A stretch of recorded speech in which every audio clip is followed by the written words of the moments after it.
기자회견을 한다고요? 예, 오전 11시 기자회견이에요. 문 대통령이 취임 이후에 소통 행보에 많이 나서가지고 호평을 받죠. 근데 막상 이제 기자들하고의 질의응답 기회는 취임 직후를 제외하고는 거의 없었거든요. 취임 직후에 뭐 총리 인선 발표하고 그렇죠. 이런 거 할 때 예, 질문 받고. 현장에서 질문 받았던. 네. 그래서 이제 내일 행사가 아무래도 주목되죠. 이 기자회견도 뭐 질문이나 이런 거 사전에 딱 정해놓지 않고 자유롭게 한다면서요? 근데 통상적으로 그 주제별로는 해놓을 겁니다. 네. 왜냐하면 한쪽으로 뭐 너무 쏠린다든지 이러면은 또 곤란하기 때문에 기자들 사이에 이제 자율적으로 그런 걸 정하는 건 있거든요. 네. 아무튼 내일 기자회견 좀 지켜보도록 하고. 네. 100일 맞아서 야당들도 제각각 목소리를 내죠. 그렇죠. 야당이 지금까지 뭐 언제 목소리를 안 냈냐 이렇게 생각하시는 분들도 많겠지만은 뭐 야당 자체의 입장에서는 그래도 좀 자제해 왔다 이런 분위기가 있어가지고 이제 포문들을 열더라고요. 포문을 열어요. 예, 예. 각 당들이 이제 지난 100일을 평가하는 기자간담회를 지도부들이 열고 그렇습니다. 네. 자유한국당하고 바른당이 특히 그렇고 국민의당은 전당대회 중이니까 아마 전당대회 끝난 다음에 이런 게 있을 것 같고 예. 뭐 야당은 야당대로 정부에 대한 평가를 해야지 거기에 대해서 입장도 세우고 그러는 거 아니겠습니까? 해야 되겠죠. 그렇죠. 필요한 거죠. 하나하나 볼까요? 자유한국당 홍준표 대표는요? 그러니까 이게 당하고 대선 주자하고 좀 나눠서 볼 수 있을 것 같아요. 대표까지. 홍준표 대표는 민생 행보 시작했습니다.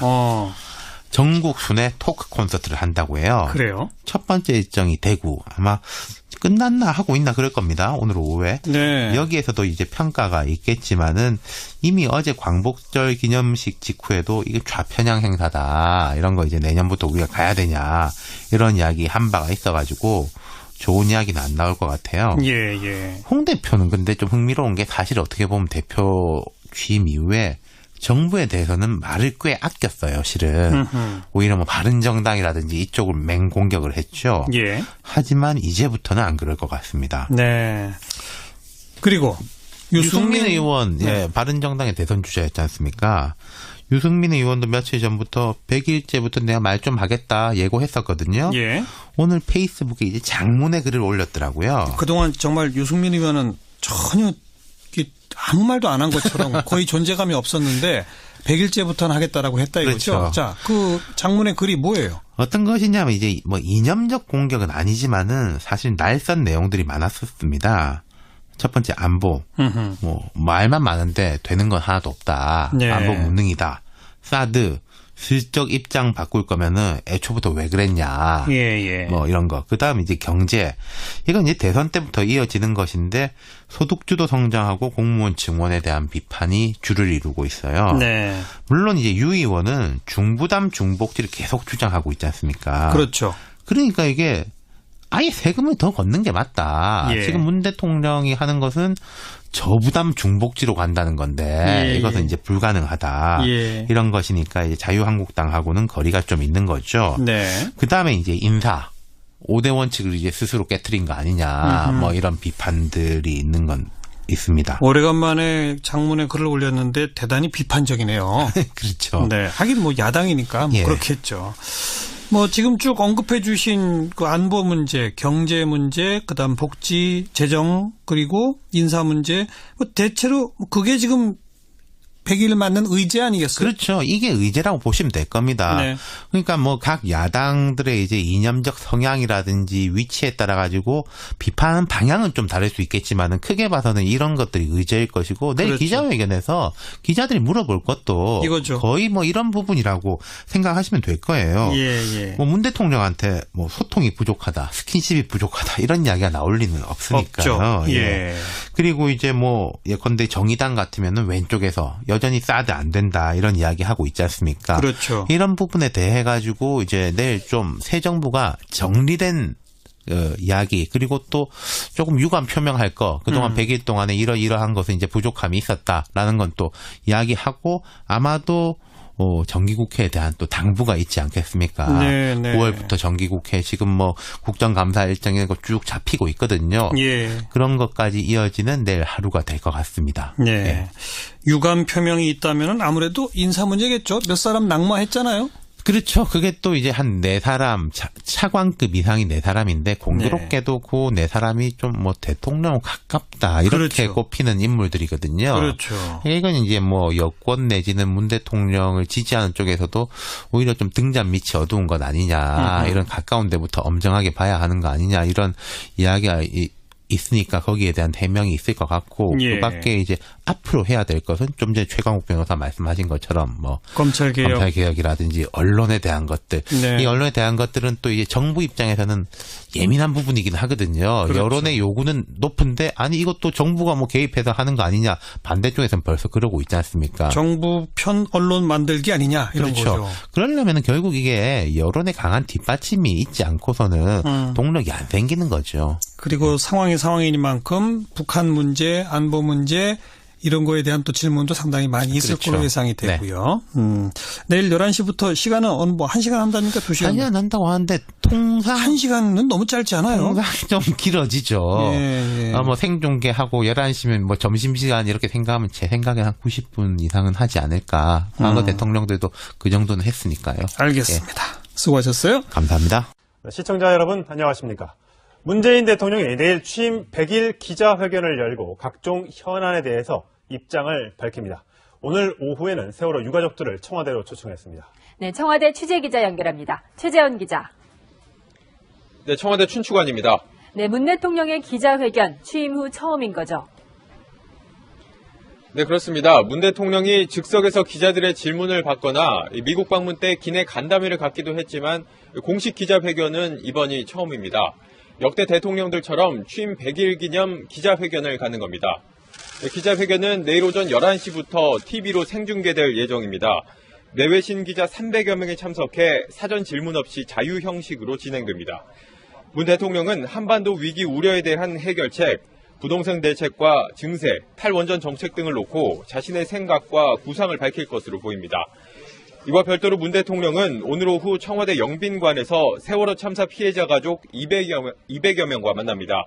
청와대는 문 대통령이 국민의 안전과 생명을 지키지 못한 데 대해 직접 사과하고 정부 차원의 대책을 표명할 것이라고 밝혔습니다.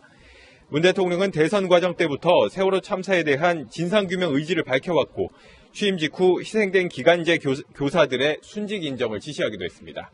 지금까지 청와대 춘추관에서 전해드렸습니다.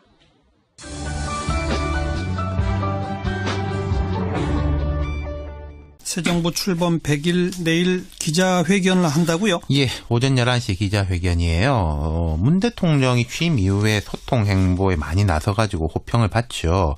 근데 막상 이제 기자들하고의 질의응답 기회는 취임 직후를 제외하고는 거의 없었거든요. 취임 직후에 뭐 총리 인선 발표하고 그렇죠. 이런 거 할 때 그때 질문 받고. 현장에서 질문 받았던. 네. 그래서 이제 내일 행사가 아무래도 주목되죠. 이 기자회견도 뭐 질문이나 이런 거 사전에 딱 정해놓지 않고 자유롭게 한다면서요? 근데 통상적으로 그 주제별로는 해놓을 겁니다. 네. 왜냐하면 한쪽으로 뭐 너무 쏠린다든지 이러면은 또 곤란하기 때문에 기자들 사이에 이제 자율적으로 그런 걸 정하는 건 있거든요. 네. 아무튼 내일 기자회견 좀 지켜보도록 하고. 네. 100일 맞아서 야당들도 제각각 목소리를 내죠. 그렇죠. 야당이 지금까지 뭐 언제 목소리를 안 냈냐 이렇게 생각하시는 분들도 많겠지만은 뭐 야당 자체의 입장에서는 그래도 좀 자제해 왔다 이런 분위기가 있어가지고 이제 포문들을 열더라고요. 포문을 열어요. 예, 예. 각 당들이 이제 지난 100일을 평가하는 기자간담회를 지도부들이 열고 그렇습니다. 네. 자유한국당하고 바른당이 특히 그렇고 국민의당은 전당대회 중이니까 아마 전당대회 끝난 다음에 이런 게 있을 것 같고 예. 뭐 야당은 야당대로 정부에 대한 평가를 해야지 거기에 대해서 입장도 세우고 그러는 거 아니겠습니까? 해야 되겠죠. 그렇죠. 필요한 거죠. 하나하나 볼까요? 자유한국당 홍준표 대표는요? 그러니까 이게 당하고 대선 주자하고 좀 나눠서 볼 수 있을 것 같아요. 대표까지. 홍준표 대표는 민생 행보 시작했습니다. 전국 순회 토크 콘서트를 한다고 해요. 그래요? 첫 번째 일정이 대구. 아마 끝났나 하고 있나 그럴 겁니다. 오늘 오후에. 네. 여기에서도 이제 평가가 있겠지만은 이미 어제 광복절 기념식 직후에도 이게 좌편향 행사다. 이런 거 이제 내년부터 우리가 가야 되냐. 이런 이야기 한 바가 있어가지고 좋은 이야기는 안 나올 것 같아요. 예, 예. 홍 대표는 근데 좀 흥미로운 게 사실 어떻게 보면 대표 취임 이후에 정부에 대해서는 말을 꽤 아꼈어요, 실은. 오히려 뭐 바른정당이라든지 이쪽을 맹공격을 했죠. 예. 하지만 이제부터는 안 그럴 것 같습니다. 네. 그리고 유승민 의원, 예, 바른정당의 대선 주자였지 않습니까? 유승민 의원도 며칠 전부터 100일째부터 내가 말 좀 하겠다 예고했었거든요. 예. 오늘 페이스북에 이제 장문의 글을 올렸더라고요. 그동안 정말 유승민 의원은 전혀 아무 말도 안 한 것처럼 거의 존재감이 없었는데 100일째부터는 하겠다라고 했다 이거죠. 그렇죠. 자, 그 장문의 글이 뭐예요? 어떤 것이냐면 이제 뭐 이념적 공격은 아니지만은 사실 날선 내용들이 많았었습니다. 첫 번째 안보, 뭐 말만 많은데 되는 건 하나도 없다. 네. 안보 무능이다. 사드 슬쩍 입장 바꿀 거면은 애초부터 왜 그랬냐. 예. 뭐 이런 거. 그다음 이제 경제. 이건 이제 대선 때부터 이어지는 것인데 소득주도 성장하고 공무원 증원에 대한 비판이 주를 이루고 있어요. 네. 물론 이제 유 의원은 중부담 중복지를 계속 주장하고 있지 않습니까? 그렇죠. 그러니까 이게 아예 세금을 더 걷는 게 맞다. 예. 지금 문 대통령이 하는 것은 저부담 중복지로 간다는 건데 예. 이것은 이제 불가능하다. 예. 이런 것이니까 이제 자유한국당하고는 거리가 좀 있는 거죠. 네. 그 다음에 이제 인사. 5대 원칙을 이제 스스로 깨트린 거 아니냐. 뭐 이런 비판들이 있는 건 있습니다. 오래간만에 장문의 글을 올렸는데 대단히 비판적이네요. 그렇죠. 네. 하긴 뭐 야당이니까 뭐 예. 그렇겠죠. 뭐 지금 쭉 언급해 주신 그 안보 문제, 경제 문제, 그다음 복지, 재정, 그리고 인사 문제, 뭐 대체로 그게 지금 100일 맞는 의제 아니겠어요? 그렇죠. 이게 의제라고 보시면 될 겁니다. 네. 그러니까 뭐 각 야당들의 이제 이념적 성향이라든지 위치에 따라 가지고 비판 방향은 좀 다를 수 있겠지만은 크게 봐서는 이런 것들이 의제일 것이고 내일 그렇죠. 기자회견에서 기자들이 물어볼 것도 이거죠. 거의 뭐 이런 부분이라고 생각하시면 될 거예요. 예. 뭐 문 대통령한테 뭐 소통이 부족하다, 스킨십이 부족하다 이런 이야기가 나올 리는 없으니까요. 없죠. 예. 그리고 이제 뭐 예컨대 정의당 같으면은 왼쪽에서 여전히 사드 안 된다 이런 이야기 하고 있지 않습니까? 그렇죠. 이런 부분에 대해 가지고 이제 내일 좀 새 정부가 정리된 이야기 그리고 또 조금 유감 표명할 거 그동안 100일 동안에 이러한 것은 이제 부족함이 있었다라는 건 또 이야기하고 아마도 정기국회에 대한 또 당부가 있지 않겠습니까? 네. 9월부터 정기국회 지금 뭐 국정감사 일정이 쭉 잡히고 있거든요. 예. 그런 것까지 이어지는 내일 하루가 될 것 같습니다. 네. 예. 유감 표명이 있다면 아무래도 인사 문제겠죠. 몇 사람 낙마했잖아요.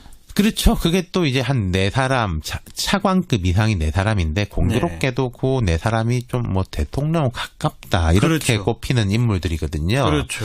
이건 이제 뭐 여권 내지는 문 대통령을 지지하는 쪽에서도 오히려 좀 등잔 밑이 어두운 것 아니냐 이런 가까운 데부터 엄정하게 봐야 하는 거 아니냐 이런 이야기가 있으니까 거기에 대한 해명이 있을 것 같고 예. 그밖에 이제 앞으로 해야 될 것은 좀 전에 최강욱 변호사 말씀하신 것처럼 뭐 검찰개혁. 검찰개혁이라든지 언론에 대한 것들 네. 이 언론에 대한 것들은 또 이제 정부 입장에서는 예민한 부분이긴 하거든요. 그렇죠. 여론의 요구는 높은데 아니 이것도 정부가 뭐 개입해서 하는 거 아니냐 반대쪽에서는 벌써 그러고 있지 않습니까? 정부 편 언론 만들기 아니냐 이런 그렇죠. 거죠. 그러려면 결국 이게 여론의 강한 뒷받침이 있지 않고서는 동력이 안 생기는 거죠. 그리고 상황이 상황이니만큼 북한 문제, 안보 문제 이런 거에 대한 또 질문도 상당히 많이 있을 그렇죠. 걸로 예상이 되고요.